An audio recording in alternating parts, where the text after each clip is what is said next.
Welcome back. हमने part 1 में देखा कि भरत है वो अकेले नहीं, बहुत सारे लोगों को लेकर राम भगवान को वन में मिलने आते हैं। तब लक्ष्मण के मन में उसके प्रति शंका जागृत होती है कि वो यहाँ पर अकेले नहीं, बहुत सारे लोगों को लेकर आए हैं, तो हमारे साथ यहाँ पर युद्ध करने ही आए हैं। अब हम इस पार्ट में दृश्य नंबर 2 में भरत का राम भगवान से जो मिलाप होता है उसके बारे में पढ़ेंगे और क्या राम भगवान भरत की बात मानकर वापस अयोध्या जाएंगे, इस सब के बारे में हम पढ़ेंगे, समझेंगे। ओके, तो अब हम बात करते हैं दृश्य नंबर 2। तब कौन सा दृश्य है? तो भरत है वो दौड़ते हुए कुटिया के निकट आते हैं और उनकी आंखों से आंसू बह रहे हैं। वे राम के चरणों में पड़ते हैं और राम भरत को उठाकर उन्हें गले लगा लेते हैं। और फिर आगे क्या होता है, क्या बातचीत होती है, ये हम इस पार्ट में देखेंगे। अब भरत कहते हैं कि मुझे क्षमा कीजिए प्रभु, आपको वनवास दिलाने में मेरा कोई हाथ नहीं है। सबसे पहले भरत क्षमा मांगते हैं क्योंकि उनके माताजी के हिसाब से ये सब हुआ है। और फिर सब साथ में वो कहते हैं कि आपको जो वनवास दिया गया है उसमें मेरा कोई हाथ नहीं है, मेरा कोई दोष नहीं है। तो वो अपनी सबूती देते हैं। तो वो जानते नहीं है कि राम उन पर बहुत भरोसा करते हैं। फिर आगे भरत क्या कहते हैं कि आप मुझसे बड़े हैं, आपको ही राजा बनना चाहिए, मैं आपको लेने आया हूँ, आप सब अयोध्या चलिए। आप ही बड़े हैं तो आपको ही राजा बनना चाहिए, चलो मैं आप सब लोगों को अयोध्या ले जाने के लिए वापस आया हूँ। और इन नगरवासियों यानी अयोध्या नगर में जो रहते थे वो नगरवासियों की भी यही इच्छा है। निराश न कीजिए प्रभु, हमें निराश न कीजिए, आप हमारे साथ चले। तो अब इस वाक्य से ये तो पता चलता है कि भरत यहाँ पे आए हैं लेकिन युद्ध करने के लिए नहीं, राम और लक्ष्मण को वापिस ले जाने के लिए ही आए हैं। अब आगे राम क्या कहते हैं, भाई भरत मैं तुम्हारा प्रेम देखकर प्रसन्न हूँ, मैं बहुत खुश हूँ तुम्हारा प्रेम देखकर, क्योंकि मैं जानता ही था कि तुम ऐसा कभी भी नहीं कर सकते। और मैं तुम्हारे तुम्हारा जो प्रेम है, क्योंकि राजगादी मिलने के बाद किसी की भी मति खराब हो जाती है, लेकिन तुम ये मिलने के बाद मुझे यहाँ पर लेने आए हो, तो मैं तुम्हारे इस प्रेम को देखकर प्रसन्न हूँ। लेकिन माता पिता की आज्ञा का पालन करने के लिए मैं वन में आया हूँ। आपको पता है कि रघुकुल की एक ही रीत है कि प्राण जाए पर वचन न जाए, आप सब जानते हैं ना। और इसी वचन के हिसाब से दशरथ राजा ने अपने प्राण गंवाए थे। तो मैं इस माता और पिता दोनों की आज्ञा यानी कि उनके हुक्म यानी कि उनके आदेश के कारण ही मैं यहाँ पर आया हूँ। तो उनके आज्ञा का पालन करना मेरा कर्तव्य है, मेरी फर्ज है। ओके, वनवास पूरा करके ही मैं लौटूंगा, मैं वैसे नहीं आने वाला, 14 साल का वनवास खत्म करके ही मैं लौटूंगा।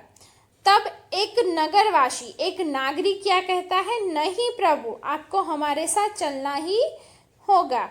तब एक नगरवासी है जो सुनकर कहता है कि नहीं प्रभु आपको तो हमारे साथ चलना ही होगा, आपके बिना प्रजा दुखी है और प्रजा को सुखी करना राजा का कर्तव्य है।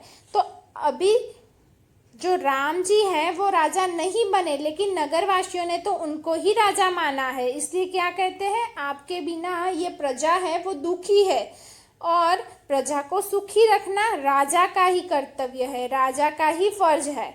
तो आपको वापस अयोध्या आना ही होगा क्योंकि आप ही हमारे राजा हो और आपके कारण ही हम सुखी रहेंगे।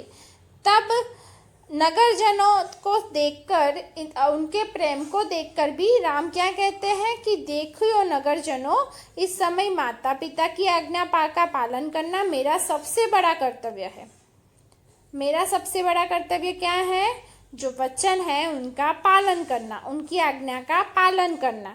और भरत मेरा भाई है, जब तक वनवास पूरा करके ना लौटूं मैं, तब तक भरत है वो ही आपके सुख दुख का ध्यान रखेगा। अब वो राम है वो नगरवासियों से ही बात करके कहते हैं कि अभी तो मेरा सबसे बड़ा कर्तव्य माता पिता का आज्ञा का पालन करके इस वन में रहना है। 14 साल का वनवास खत्म करके ही मैं लौटूंगा। तब तक आपके लिए यही मेरा भाई है, वही राजा है और वो ही आपके सुख दुख का ध्यान रखेगा, बरोबर। और साथ में क्या कहते हैं, आप उसे ही राजा माने, यह मेरा आदेश है, ये मेरा हुक्म है कि आपको तब तक उन्हें राजा मानना पड़ेगा और उनके सारी बातों को मानना होगा। अब भरत है वो भी जानते हैं कि राम कोई भी वचन को वैसे नहीं तोड़ेंगे, वो वापिस अयोध्या आएंगे ही नहीं जब तक उनका 14 साल का वनवास खत्म न हो। इसलिए वो भी राम की बात को मान लेते हैं, लेकिन साथ में क्या कहते हैं, अच्छा प्रभु। भरत कहते हैं, अच्छा प्रभु, जैसी आपकी आज्ञा, जैसे आपके हुक्म, पर मेरी एक विनती है, उसे स्वीकार करे, आप उसे स्वीकारे। राम कहते हैं, बोलो क्या चाहते हो, तुम्हारी विनती क्या है। भरत कहते हैं, मुझे आप अपने पाँव की खड़ाऊ दे दे। खड़ाऊ यानी लकड़ी की बनी पादुका, यानी कि लकड़ी की बनी चप्पल। आपको पता है, आप मंदिर में जाते हो तो वहाँ पर भी खड़ाऊ होती है। तो भरत कहते हैं कि मैं राजगादी स्वीकारने को तैयार हूँ, लेकिन उसके लिए एक विनती है, वो ये है कि आप अपने पाँव की खड़ाऊ है मुझे दे दे।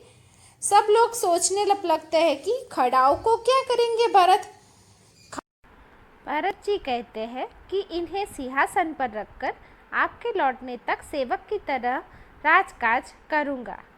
यानी कि भरत जी अब राम जी से कहते हैं कि आप वापस नहीं आओगे तो चलेगा, लेकिन मैं राजा तो नहीं बनूँगा, मैं सिर्फ आपकी जो खड़ाऊ है वो सिंहासन पर रखकर आपका काम जो है राजकाज का, वो मैं एक सेवक की तरह ही करूँगा। तो इस प्रकार आपको समझ में आता है कि ये दोनों भाइयों के बीच में कितना प्रेम है ना। भरत और राम के बीच में बहुत प्रेम है, बहुत विश्वास है। तो इस प्रकार राम वापिस तो नहीं लौटते, लेकिन ये भरत है वो राम जी की खड़ाऊ लेकर वापिस अयोध्या चले जाते हैं। अब आगे भरत का ये प्रेम देखकर राम, सीता और लक्ष्मण गदगद हो जाते हैं, बहुत आनंदित हो जाते हैं। रामचंद्र आगे बढ़कर भरत को गले लगाते हैं और खड़ाऊ लेकर भरत तथा नगरजन राम और भरत की जय बोलते हुए विदा ले होते हैं। तो विद्यार्थी मित्रों, ये था हमारा पाठ 8 भरत मिलाप। आप सबको इस पाठ की समझ आ गई? तो इस पाठ में भरत मिलाप यानी राम और भरत दोनों भाइयों का मिलाप है, उस प्रसंग को दर्शाया गया है। आप सबको एक बार फिर अपने टेक्स्ट बुक में से इस पाठ को रीड करना है। ओके, अब इस पाठ में व्याकरण है, वो है संज्ञा। मैं जब भी नोटबुक की PDF दूंगी उसमें व्याकरण का ये पॉइंट लिखा ही होगा उसमें, लेकिन हम एक बार उसे समझते हैं। तो इस पाठ में पॉइंट है संज्ञा। तो संज्ञा किसे कहते हैं? इंग्लिश में उसे नाउन कहते हैं। फिर उसकी परिभाषा, उसकी व्याख्या, तो किसी व्यक्ति, वस्तु, स्थान या भाव को प्रकट करने वाले शब्दों को संज्ञा कहते हैं। यहाँ पे पशु भी आ सकता है, पक्षी भी आ सकता है, यानी कि हम जिसे नाम से पुकारते हैं वो सारे शब्द संज्ञा। समझ में आ गया? जैसे कि संज्ञा, नाउन, उसे दूसरे नाम से भी पुकारा जा सकता है। क्योंकि जैसे किसी व्यक्ति, तो किसी व्यक्ति को हम कौन से नाम से पुकारते हैं? मोहन, सोहन, रोहन, हाँ, प्रीति। तो हम उसे नाम से पुकारते हैं, गांधी जी, जवाहरलाल। तो वो प्रॉपर नाम से हम उसे जानते हैं, तो वो संज्ञा हुई। फिर है वस्तु। वस्तु यानी निर्जीव वस्तु, यानी कि पेन, पेंसिल, पंखा, टेबल, आपकी बुक्स यानी पुस्तक, ये सारी चीज़ें क्या हुई? वस्तु। तो उसे भी प्रॉपर नाम दिया जा गया है, तो वो भी हुए संज्ञा। फिर स्थान, उसके बाजू में पशु पक्षी भी आ सकते हैं, जैसे कि फूल भी आ सकता है, गुलाब, फिर घोड़ा, हाथी। ओके, तो ये सारे चिड़िया, ये सारे भी नाम में आते हैं, यानी ये संज्ञा है। फिर स्थान, स्थान यानी कि किसी जगह का नाम, जैसे कि अहमदाबाद, आगरा, दिल्ली। तो ये सारे जो स्थान है, विद्यानगर स्कूल, तो ये सारे जो स्थान के नाम हैं उसे भी संज्ञा कहा जाता है। फिर भाव, भाव किसे कहते हैं? तो क्रोध, हंसी, चढ़ाई, बुराई, अच्छाई, प्यास, ये सारे भाव हैं। अहिंसा, तो ये सारे भाव है। तो उस भाव को प्रकट करने वाले शब्दों को हम क्या कहते हैं? संज्ञा। संज्ञा यानी नाउन, नाउन यानी नाम। समझ में आ गया सबको? जैसे कि थोड़ी देर बाद उसे राम और श्याम मिले, तो उसे कौन मिला? राम और श्याम। तो राम नाम है, श्याम भी नाम है। राम को ही राम कहेंगे, श्याम को ही श्याम कहेंगे, तो ये प्रॉपर नाउन है, तो उसे कहते हैं संज्ञा। फिर गुलाब का फूल मुझे पसंद है। तो गुलाब, गुलाब क्या है? फूल का नाम है, और फूल एक वस्तु का नाम है, तो उसे भी संज्ञा कहते हैं। हिमालय की चढ़ाई बहुत कठिन थी। हिमालय एक पर्वत का नाम है, और चढ़ाई, चढ़ाई एक भाव प्रकट करता है, तो उसे भी संज्ञा कहते हैं। सब अंबाजी जा रहे थे। अब बोलो आप, अंबाजी क्या है? किसका नाम है? स्थान का, तो वो भी संज्ञा।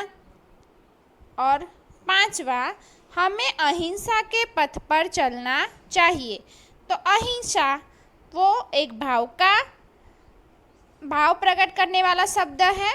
और पथ, तो पथ यानी रास्ता, तो रास्ता भी एक नाम है, तो वो भी हुई संज्ञा। तो इस प्रकार आप सबको याद रखना है संज्ञा किसे कहते हैं। संज्ञा यानी नाउन, यानी कि नाम, जिसे हम नाम कहते हैं उसे संज्ञा कहा जाता है। समझ में आ गया है सबको? इसके बारे में आपको नोटबुक में भी लिख के भेजूँगी। नेक्स्ट हम मीटिंग करेंगे, उसमें मैं सबको इसके बारे में पूछूंगी, तो ध्यान रखना, याद रखना, क्योंकि संज्ञा आपको अभी उसको ओनली संज्ञा आता है, उसके बाद उसके प्रकार आएंगे। तो संज्ञा मालूम होगा तो फिर आपको उसके प्रकार आएंगे, फिर उसके साथ आएंगे सर्वनाम, विशेषण। तो फिर आपको अगर संज्ञा प्रॉपर याद रहेगा तो दोनों के बीच का भेद आपको समझ में आ जाएगा, तो आप इजीली उसको याद कर पाओगे। यानी संज्ञा यानी नाउन, नाम। ओके, तो ये था हमारा पूरा पाठ नंबर 8, परत मिलाप। Thank you.